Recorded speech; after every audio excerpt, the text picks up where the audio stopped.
అందరికీ వందనాలు.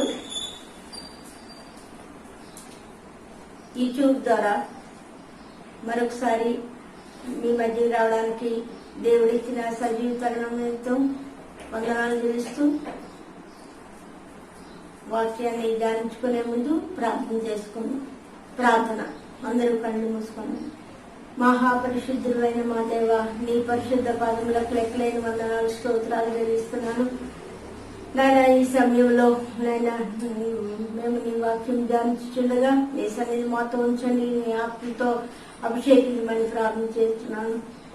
నాయన, వినగలిగిన చెవులను, గ్రహించగలిగిన హృదయాన్ని, లోబడే జీవితాన్ని నాకు మాకు దయచేసి నీవే మహిమ ఘనత పొందమని నా ప్రభువును రక్షకుడినైన యేసుక్రీస్తు పరిశుద్ధ నామములో వేడుకొంచున్నాను తండ్రి, ఆమేన్.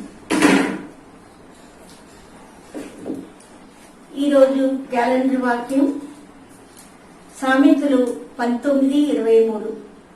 యెహోవాయందు భయభక్తులు కలిగి ఉండుట దివసదనము. సామెతలు 19:23. యెహోవాయందు భయభక్తులు కలిగి ఉండుట దివసదనము. దేవుని యందు భయము భక్తి ఉంచడం ఏంటి, అది జీవసాధన ఎలా అవుతుంది అన్న విషయాన్ని మనం తెలుసుకున్నాం. దేవుని యందు భయం ఉంచడం అంటే ఎలా ఉంచాలి? ఆయన భయపడిపుడి అని చాలాసార్లు చెప్పాడు. 365 సార్లు కన్నా ఎక్కువ సార్లు బైబిల్లో భయపడిపుడి అని ఉంది, కానీ భయం చెంది ఉండాలి అన్న వాక్యాన్ని మనం ఇప్పుడు గ్రహించినాం. ద్వితీయోపదేశకాండం 10వ అధ్యాయం 12వ వచనంలో మోషే ఇశ్రాయేలీయులకు చెప్తున్నాడు. అప్పటి పితరుల నాటి నుండే భయం అన్నది స్టార్ట్ అయింది. భయము ఆదాముతోనే స్టార్ట్ అయింది. ఆదాము యెహోవా తండ్రి యెహోవాకు భయపడి చెట్టు దాక్కున్నప్పుడే భయం అన్నది మొదలైంది. ఆ భయం తర్వాత ఇశ్రాయేలీయులకు ద్వితీయోపదేశకాండం 10వ అధ్యాయం 12వ వచనంలో, కాబట్టి ఇశ్రాయేలు నీ దేవుడైన యెహోవాకు భయపడి ఆయన మార్గములలో నడుచుచు ఆయనను ప్రేమించి నీ దేవుడైన యెహోవాను నీ పూర్ణ మనసుతోనూ నీ పూర్ణ ఆత్మతోనూ సేవించి నీ మేలు కొరకు దేవుడు నీకు ఆజ్ఞాపించి యెహోవా ఆజ్ఞలను కట్టడలను అనుసరించి నడుచుకుందునని మాట కాక నీ దేవుడైన యెహోవా నిన్ను మరి ఏమీ అడుగుచున్నాడు. చూడు, ఆకాశము మహాకాశము భూమియు అందున్నదంతాయు నీ దేవుడైన యెహోవా. దేవుడు సెలవిస్తున్నాడు. దేవుడికి భయపడి ఏం చేయాలి? దేవుడికి భయపడి ఉండడం అన్నది వణుకుతూ భయపడడం అన్నది కాదు. దేవునికి భయపడి ఏం చేయాలంటే ఆయన మార్గంలో నడుచుచు. దేవుని మార్గాలు ఏమిటి? యేసు ప్రభు చెప్పాడు, నేనే మార్గమును సత్యమును జీవమును. యేసు ప్రభు ఎలాగా నడిచాడు, తన పాపం లేని వాడిగా ఎలా జీవించాడు, అలా మన కోసం మరణం పొందిన యేసయ్యను మనం జ్ఞాపకం చేసుకొని ఆయన మార్గాల్లో నడుచుచు ఆయనను ప్రేమించి, దేవుని కంటే ఎక్కువ దేన్ని ప్రేమించినా సరే అది విగ్రహారాధన అవుతుంది. గనుక దేవుణ్ణి మనం ప్రేమించాలి. నీ దేవుడైన యెహోవాను పూర్ణ మనసుతోనూ పూర్ణాత్మతోనూ సేవించి. దేవుడిని ఎలా సేవించాలి? ఎలాగా? పూర్ణ మనస్సు, మన ఆ మనసుతో కాదు గాని పూర్ణ మనసుతో సేవించి పూర్ణాత్మతోనూ సేవించి నీ మేలు కొరకు. దేవుడు ఎవరి మేలు కొరకు ఇదంతా చేయమంటున్నాడంటే మన మేలు కొరకే. మన మేలు కొరకు నేడు నీకు ఆజ్ఞాపించి యెహోవా ఆజ్ఞలను కట్టడలను అనుసరించి నడుచుకుందునన్న మాట కాక నీ దేవుడైన యెహోవా నిన్ను మరి ఏం అడుగుతున్నాడు? దేవుడు ఏమీ అడగట్లేదు. మన బంగారం అడగట్లేదు, మన వెండి అడగట్లేదు. 1000 కొండల మీద ఉన్న పశువులన్నీ ఆయనవే. భూమి ఆకాశాన్ని సృజించిన దేవుడు నిన్ను ఏమీ అడగట్లేదు. విరిగి నలిగిన హృదయం నాకు ఇవ్వు అన్నాడు. గనుక మనము ఈ సమయంలో ఈ మాటలను జాగ్రత్తగా ధ్యానిద్దాం. నిన్నేం అడుగుచున్నాడు? చూడుము, ఆకాశము మహాకాశము భూమి అందున్నదంతయు నీ దేవుడైన యెహోవా. దేవుడైన యెహోవా అన్ని ఆయనవే కనుక దేవుడు ఏమడుగుతున్నాడంటే నీవు పూర్ణాత్మతోనూ పూర్ణ మనసుతోనూ దేవుని సేవించాలి, దేవుని ప్రేమించాలి, దేవునికి భయపడాలి అని సెలవిస్తున్నాడు. దేవునికి భయపడి ఉంటే దేనికి సాధనం అన్నాడు? జీవ సాధనం. మనం జీవిస్తున్నామంటే దేని వల్ల జీవిస్తున్నామంటే మన మరణం మన ఆయన వశంలో ఉంది కనుక మనం జీవించినంత కాలం దేవుని మహిమార్థం జీవించాలి. ఆ విధంగా జీవించడానికి దేవుడు ఈ వాక్కుల్ని ఇశ్రాయేలుతో ఆ దినాల్లోనే చెప్పాడు. ద్వితీయోపదేశకాండం 13వ అధ్యాయం 14వ వచనంలో దేవుడు మోషేతో ఇశ్రాయేలుతో ఇట్లా అన్నాడు, మీ దేవుడైన యెహోవాకు లోబడి ఆయనకే భయపడి ఆయన ఆజ్ఞలను అనుసరించి ఆయన మాట విని ఆయనను సేవించి ఆయనను హత్తుకొనమన్నారు. దేవుడు సెలవిచ్చిన మాటలు ఏంటంటే మీరు మీ దేవుడైన యెహోవాకు లోబడ్డం మాత్రమే కాకుండా ఆయనకు భయపడమే మాత్రమే కాకుండా ఆయన ఆజ్ఞలను అనుసరించి ఆయన మాట విని ఆయనను సేవించి ఆయనను హత్తుకొని ఉండాలి.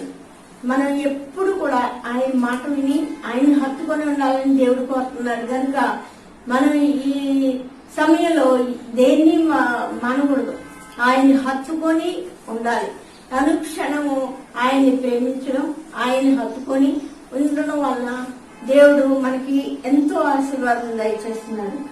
యెహోషువ గ్రంథం 4వ అధ్యాయం 23-24 వచనాల్లో యెహోషువ 4:23-24 వచనాలు ఎట్లనగా యెహోవా బాహువు బలమైనదని భూనివాసులందరూ తెలుసుకుందరు. మీరు ఎల్లప్పుడూ మీ దేవుడైన యెహోవా యందు భయభక్తులు నిలుపుటకు మేము దాటి వరకు మీ దేవుడైన యెహోవా తానే మా ఎదుట సముద్రమును ఎండజేసినట్లు మీరు దాటి వరకు మీ ఎదుట యోర్దాను నీళ్లను ఎండజేసినని చెప్పి ఈ సంగతి వారికి తెలియజేశాను. దేవుని బాహువు ఎలా కాపాడుతుంది అల్లాడు ఫరో సైనికులను ఎర్ర సముద్రంలో ముంచేయడం, ఇశ్రాయేలీని ఎర్ర సముద్రం దాటించడం మనం తెలుస్తూ రాశిలాగా నీరంతా ఆశ్చర్యకరంగా సముద్రం 2 పాయలైపోయి ఎండిపోవడం మనం చూస్తుంటాం. అదే రీతిగా యోర్దాను నదిని కూడా ఇలా చేస్తాడు దేవుడు. ఆ సదృశాన్ని జ్ఞాపకం చేసుకునేటప్పుడు యెహోవా బాహువు బలమైంది, దేవుని దక్షిణ హస్తం కరుణాహస్తం దేవుని బాహువు బలమైనదని మనం తెలుసుకొని దాని ప్రకారం జీవించాలి, దేవునికి భయపడాలి.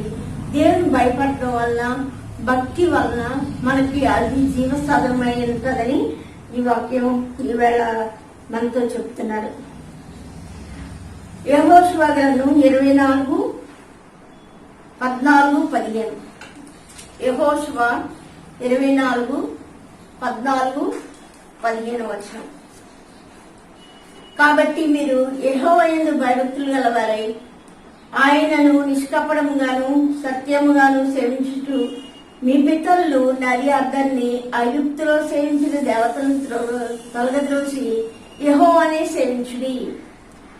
యెహోవాను సేవించుట మీ దృష్టి కీడైన తోచినదా మీరు ఎవరిని సేవించదురో నది అద్దరిని మీ పితరులు సేవించిన దేవతలను సేవించదురో అమోరీయుల దేశంలో మీరు సేవించుతున్నారా వారి దేవతలను సేవించదురో నేడే మీరు కొడుకోండి. యెహోషువతో చెప్తున్నాడు. యెహోషువ ఇశ్రాయేలీయులకు చెప్తున్నాడు ఏమనంటే నేడు మీరు కోరుకోండి. ఏమిటి కోరుకోవాలి? మీరెవరిని సేవింపగోరినను నేను నా ఇంటి వారిని యెహోవాను సేవించదు. మీరెవరిని సేవిస్తారో నాకు తెలియదు కానీ నేను నా ఇంటి వారిని యెహోవాని సేవిస్తా అన్న నిర్ణయంతో యెహోషువ అన్నాడు ఇశ్రాయేలీయులకు చెప్పాడు. మనం కూడా మనమే కాకుండా మన ఇంటి వారితోనూ దేవుని సేవించాలి, దేవుని మహిమార్థం జీవించాలి. సామెతలు 3:7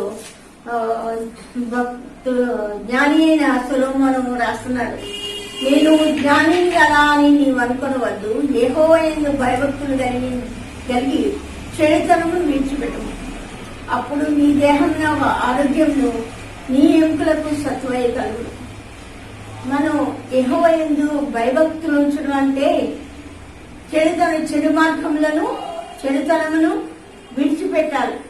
చెడుతనమును విడిచిపెట్టడం వలన ఏం కలుగుతుంది? అప్పుడు మీ దేహం నాకు ఆరోగ్యంను మీ ఎముకలకు సత్వయ కలుగు. మన దేహానికి ఆరోగ్యం కావాలంటే, మన ఎముకలకు సత్వం కావాలంటే ఒకటే మార్గం ఏమిటంటే దేవుడు యెహోవా యందు భయభక్తులు నిలపాలి. మనం ఇంకంతకన్నా ఏమీ లేదు. యెహోవా యందు భయభక్తులు కలిగి ఉంటే మీ ఎముకలకు మీ దేహం నాకు ఆరోగ్యము మీ ఎముకలకు సత్వమే కలుగుతుందని సొలొమోను చెప్తున్నాడు. అలాగే మనం అందరం భయభక్తులు యెహోవా యందు భయభక్తులు నిలిపేంటే అది ఎంతో జీవసాధనం. అది యెహోవా యందు భయభక్తులు గలవాడు ఇలాగూ సెలవిస్తున్నాడు అంటారు, ఇలాగూ జీవించున్నాడు అంటారు. దేవుని యందు భయభక్తులు కలిగి ఉంటే జ్ఞానం మూలం, తెలివికి మూలం. యెహోవా యందు భయభక్తులు కలిగిన వారు యెహోవా దేవుని కృపను ఎదుగుతుండగా కానీ కీర్తనలో చాలా చోట్ల చెప్పాడు. అలాగే మనం కూడా దేవుని యందు భయభక్తులు నిలిపి ఉండాలి. దేవుని యందు భయభక్తులు నిలిపినట మనకి ఎంతో ఆశీర్వాదం, జీవదాయకం. యెషయా ప్రవక్త చాలా గొప్ప ప్రవక్త. ఏం సెలవిస్తున్నాడంటే 8:13 యెషయా గ్రంథం 8:13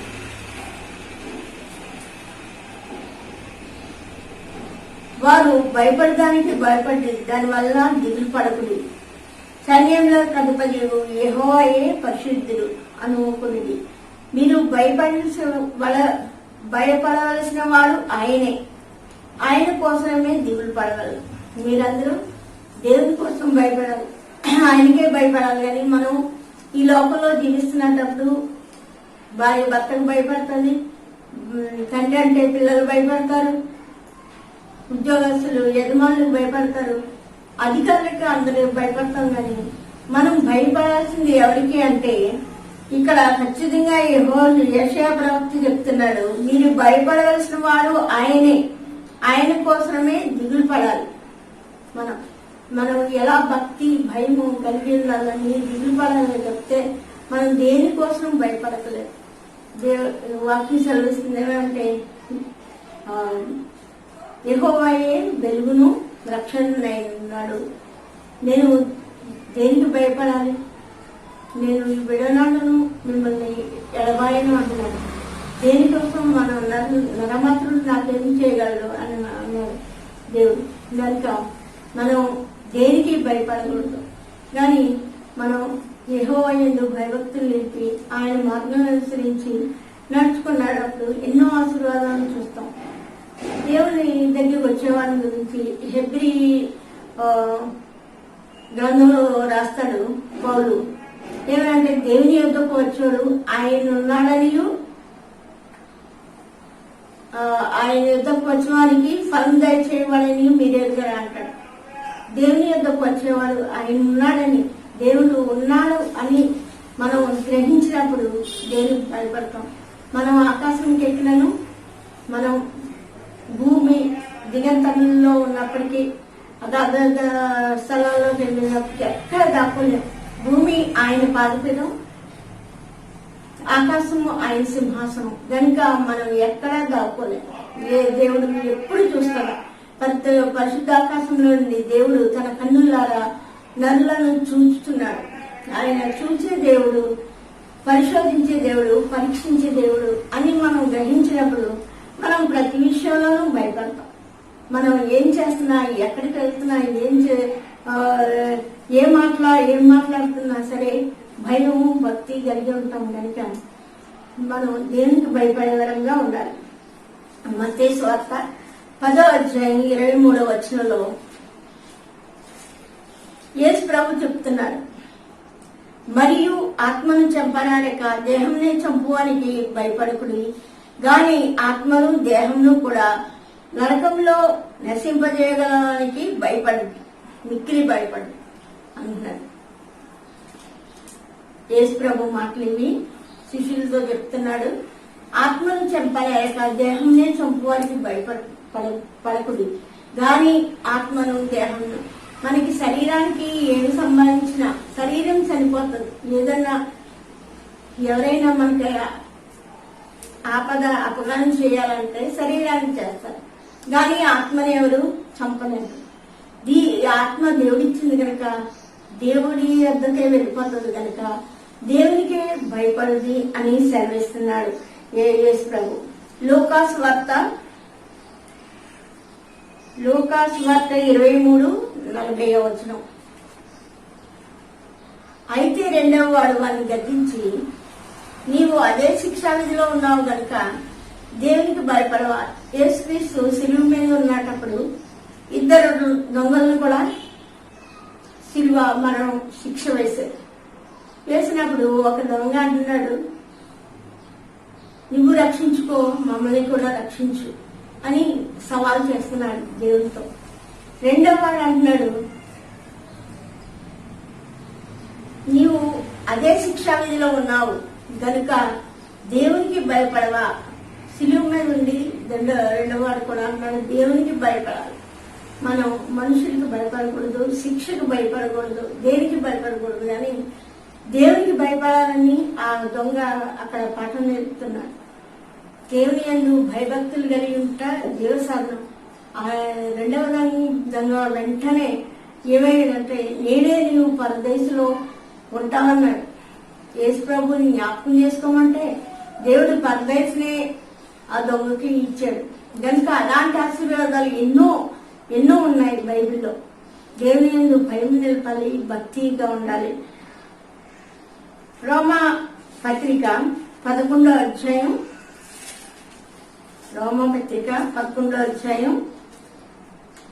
20వ వచనం.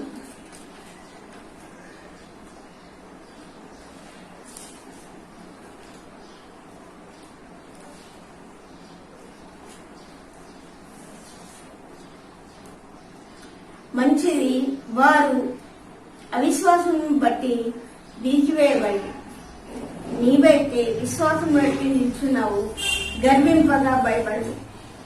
అపోస్తులైన పౌలు అన్యజనులతో మాట్లాడుతూ ఎన్నో ఇక్కడ ఉపమానాలు చెప్పాడు. ముద్దలో 16వ వచనంలో ముద్దలో మొదటి పిడికెడు పరిశుద్ధమైనదైతే ముద్దంతయు పరిశుద్ధమే, వేరు పరిశుద్ధమైనదైతే కొమ్మలను పరిశుద్ధమే. దేవుడు చెప్తున్నాడు, ముద్ద పరిశుద్ధం అయితే ముద్దంతా పరిశుద్ధమే, కొమ్మ పరిశుద్ధం అయితే వేరు పరిశుద్ధం అయితే కొమ్మలు పరిశుద్ధమని అలా చెప్తూ దేవుడు ఈ వాక్యం సెలవిస్తున్నాడు. మంచిది, అవిశ్వాసం బట్టి నిలిచివేయాడు. నీవైతే విశ్వాసంలో నిలిచి ఉన్నావు. విశ్వాసులుగా మనం నిలిచి ఉన్నవారు ఎలా నిలిచి ఉండాలంటే గట్టిగా స్థిరంగా నిలిచి ఉండాలి, గర్వింపగా భయపడాలి. మనం అతిశయింపకూడదు. దీని విషయంలో విశ్వాసం మాకేమి రక్షణ ఉంది అని అతిశయింపకూడదు, కానీ ప్రతి విషయంలో భయపడి ఇంకా ఏమైనా ఉన్నాయేమో అని తలంచుకొని తప్పుడు ఒప్పుకొని పాప క్షమాపణ పొంది దేవుని రాజ్యానికి వారసులం కావాలి. 1 పేతురు 1:17.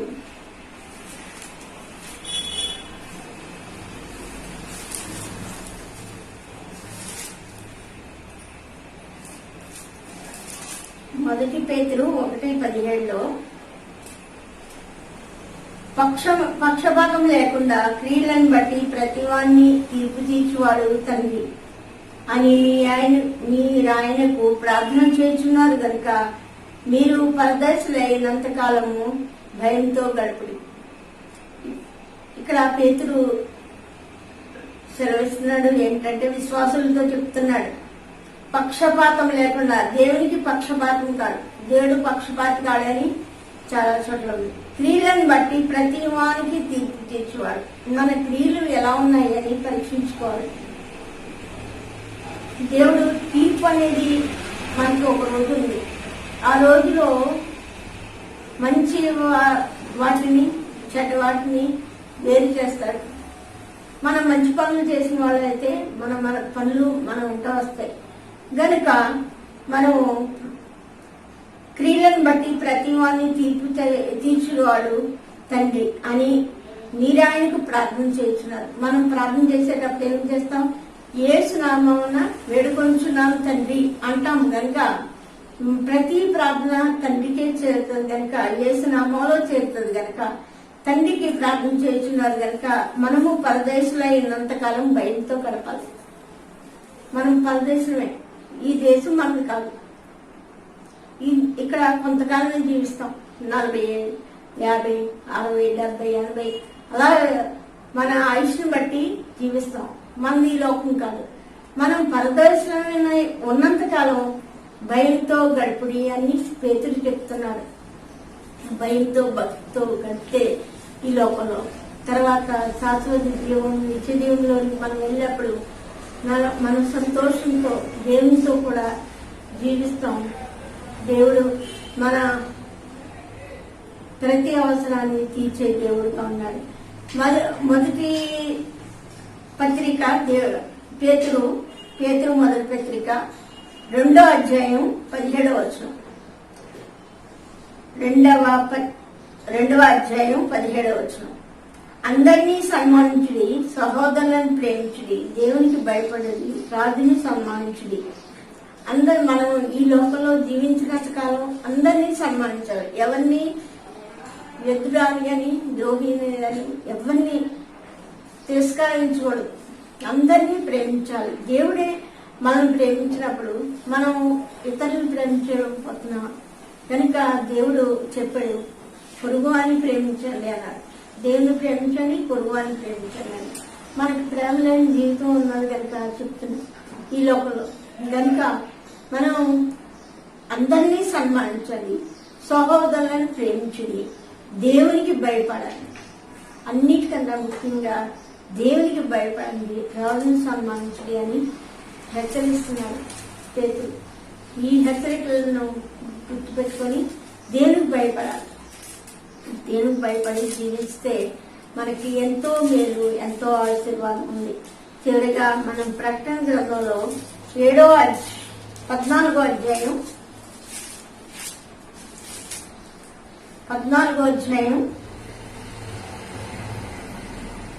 7వ వచనం. 14వ అధ్యాయం 7వ వచనం. మీరు దేవునికి భయపడి ఆయన మహిమపరచుడి. ఆయన తీర్పు తీర్చి గడియవచ్చును కనుక ఆకాశంలో భూమిని సముద్రమును జలధారలను కలిగి చేసిన వారికి నమస్కారం చేయలేదు. చివరిగా ప్రకటన గ్రంథంలో యోహాను కూడా రాస్తున్నాడు ఏమనంటే, మీరు దేవునికి భయపడి మన జీవిత కాలంలో దేవునికి భయపడాలి. ఆయనను మహిమపరచాలి. దేవుణ్ణి భయపడి ఆయన మహిమపరచాలి అంటే ఆయన స్తుతియాగం చెల్లించాలి, ఆయన వాక్కులు ధ్యానించాలి, ఆయన ప్రార్థన చేయాలి. ఆ జీవితమే మనకు ఉండాలి. ఆయన తీర్పు తీర్చి గడియవచ్చున్నది. తీర్పు అన్నది మనం గుర్తుపెట్టుకుంటే దేవునికి భయపడడం అన్నది ఈజీగా ఉంటుంది.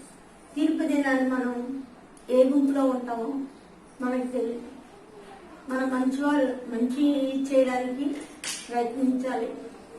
మంచి చేస్తే, మంచి క్రియలు చేస్తే, సత్క్రియలు చేస్తే దేవుని రాజ్యానికి వారసులు అవుతాం. ఆయన తీర్పు తీర్చి గడియవచ్చును గనుక ఆకాశంను భూమిని సముద్రమును జలధారలను కలిగి చేసిన వారికి అంటే సృష్టికర్తను జ్ఞాపకం చేసుకుని సృష్టిని కర్తకు నమస్కారం చేయండి అని గొప్ప స్వరంతో అన్నాడు. దేవుడు ఎంత గొప్ప దేవుడు. దేవుని సన్నిధిలో దేవునికి భయపడి జీవించడానికి ఇప్పుడు మనకి ఎంతో క్షేమం కలుగుతుంది. దేవుడు వాక్యం సెలవిస్తున్నాడు ఏమనంటే, ఆయన యెహోవా యందు భయభక్తులు గల వారికి కలిగి ఉంటారు జీవ సాధనమే. యెహోవా యందు భయభక్తులు కలిగి ఉంటా జీవ సాధనం అంటున్నాడు. దేవుని యందు భయభక్తులు కలిగి ఉంటారు ఎట్టిదో మనం గ్రహించి దాని ప్రకారం జీవిస్తే మనకి ఎంతో మేలు ఆశీర్వాదం ఉంటుంది. కనుక ఆ రీతిగా దేవుని యందు భయభక్తులు కలిగి ఉండడానికి ప్రయాసపడదాం. దేవుని వాక్యాన్ని జీవించుగాక. ప్రార్థన చేసుకుని ముగిద్దాం. ప్రార్థన. మహాపరిశుద్ధులైన మా దేవ, మా సృష్టికర్త, నీకు లెక్కలేని వందనాలు స్తోత్రాలు చెల్లిస్తున్నాము ప్రభా. ఈ దినమును మీరు మాతో మాట్లాడిన విధానం బట్టి నీకు లెక్కలేని వందనాలు స్తోత్రాలు చెల్లిస్తున్నాను ప్రభా. యెహోవా యందు భయభక్తులు కలిగి ఉంటా అది గొప్ప జీవ సాధనమని సెలవిచ్చిన దేవా, నీకు లెక్కలేని వందనాలు స్తోత్రాలు నాయన. మేము జీవిస్తున్నామంటే ప్రభా అది నేను ఉంచుతున్నారు ప్రభా నాయన.